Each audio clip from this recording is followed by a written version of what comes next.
9 محرم اور 10 محرم کو دن میں پڑھنا ہے وظیفہ، بہترین وظیفہ ہے اور بہت آسان ہے۔ خواتین اپنے مخصوص ایام میں ہرگز نہ پڑھیں کیونکہ قرآن پاک ہے۔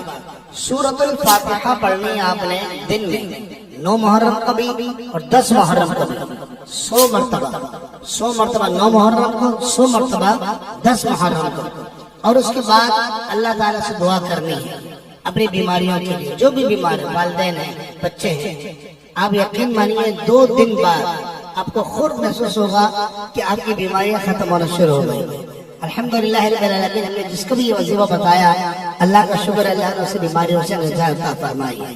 آپ ضرور اس میسج کو عام کر دیں، ہر ایک کو پہنچائیں تاکہ 9 اور 10 محرم کو لوگ 100 مرتبہ سورہ فاتحہ پڑھیں اور بیماروں کی دعا کریں، اور جب 9 اور 10 محرم گزر جائے تو پھر آپ نے 7 مرتبہ یہ وظیفہ روزانہ کسی بھی ٹائم، رات میں پڑھیں، دن میں پڑھیں، لیکن 9 اور 10 محرم کو آپ نے دن میں پڑھنا ہے۔ اللہ رب العالمین کسی ہی بیماری میں مبتلا ہو، جو یہ وظیفہ پڑھے، امام حسین کے صدقے، کربلا والوں کے صدقے، امام زین العابدین کے صدقے، اللہ اسے شفا عطا فرمائے۔